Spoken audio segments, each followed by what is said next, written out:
if you've actually spent a couple of hours in one room with Dominique Strauss-Kahn, like I had to do, you know, if you survive all that, and after that you want to have a real challenge, try healthcare. Served my drive to become influential. You know, I didn't like oil, I didn't like gas. The only reason I joined Shell was that I thought, if I spend 10 years with Shell, that is probably going to serve me well if later I want to go into politics. And it worked exactly like that. So I made a great career at Shell. It was a terrible period in my life. I hated the company, I hated the products, I hated the service, but it did get me into politics. You know, so that was my drive going for me. And I ended up in politics first as a normal member of parliament, but being in the Labour Party, of course, I saw all these people around me who were all spending money, and I thought, I actually agree with them that I've got to take up the position of the one who makes the sums, the economist, who knows that spending money is not always the right thing to do, because there are not many people like me in the Labour Party. So if I take up that position, I'm going to be scarce, and it's going to be easier for me to jump to. And it worked, I became Secretary of State in charge of taxes in 2000. And when the leader of the Labour Party left, I became the party leader. And then I became the finance minister. So, all this was a product of drive. First incentives. And these are really the three messages I wanted to give you this afternoon. Drive is important. We want people who get things done. If you want to achieve in life, it doesn't happen automatically. You've got to go for it. You've got to think about it. You've got to have a plan. You've got to try to execute it consistently. You need luck. You need opportunities. You cannot all do it by yourself. But drive is important. The second message is drive is important to keep going, to keep yourself motivated, but also to motivate other people. You cannot change the world by yourself. You need other people to be inspired by you. And they will not be inspired by a person who can only think in terms of money or power or getting higher up in hierarchy. They will be inspired by somebody who's got a passion, who's got an ideal, who's got an inner engine going. And third, no matter how idealistic we all are, no matter how good-willing we all are, we're only human beings, and we can all be seduced by the wrong incentives and end up with the wrong type of drive.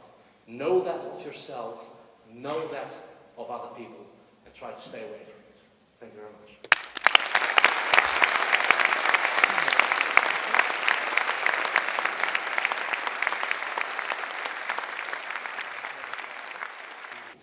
Our next speaker is Henriette Praas.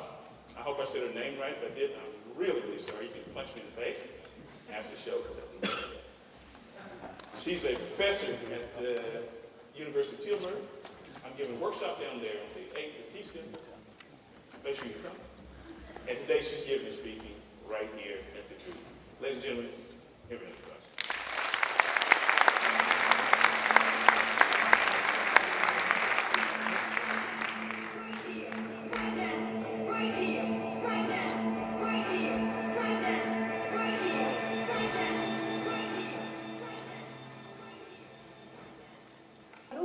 Psychology says, well, all animals have this display premium.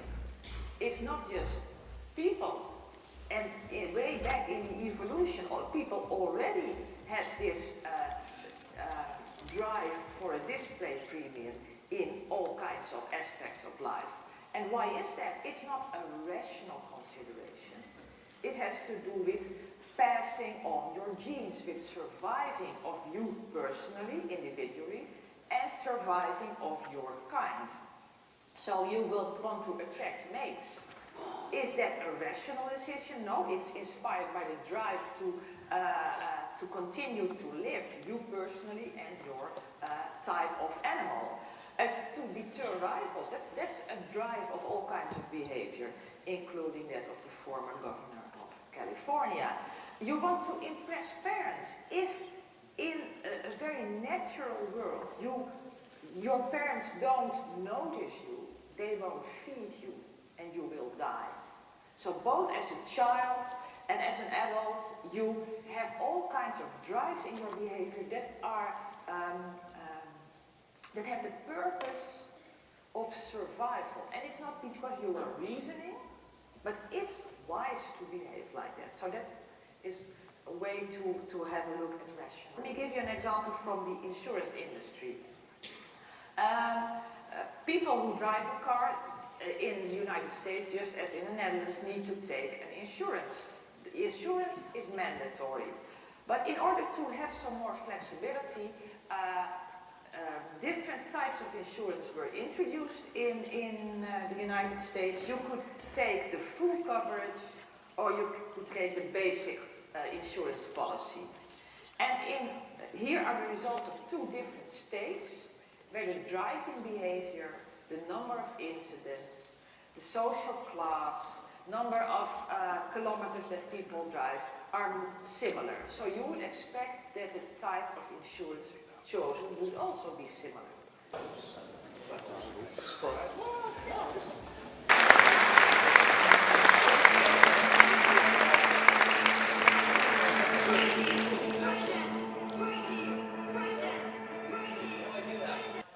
I'm an adventurer and I get to do all this really, really cool stuff, you know, all over the world.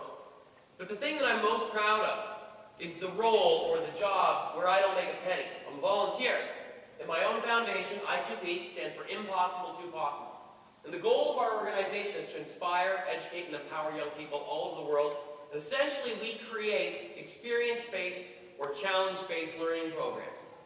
We go on an adventure, we create with a team of researchers, universities, doctors, everyone comes together to formulate an educational program that's topical for the area that we're visiting. It could be water, it could be biodiversity, you'll see some examples in a moment. And this little engine that could, this tiny little foundation that I started as a volunteer and invest all of my endorsements with various companies that I represent into this, became a large organization. We have 30 volunteers, some of the best business people on the planet.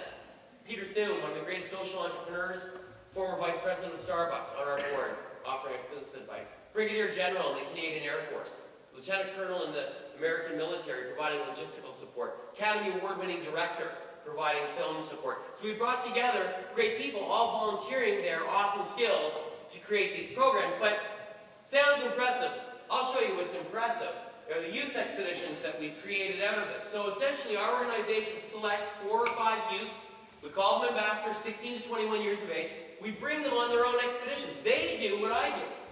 They learn about a specific topic and beam back using satellite technology what they're learning about themselves and the place that they're in. This is the Amazon jungle, central Brazil, and our youth ambassadors are learning about biodiversity from the indigenous people of the Amazon. The Amazon rainforest is pouring rain. It's exactly what I thought the rainforest would be. This has got to be the coolest day of my life. I'm on cloud 9 right now. This is awesome. Achieve the impossible, and I see it in your generation on my expeditions 3 times a year when we go on these expeditions. I see young people thinking one thing, dedicating themselves to achieving a goal, and realizing something else completely different. That we're all capable of making the impossible possible, and when we believe that, that's when we're free from all boundaries. Thank you very much.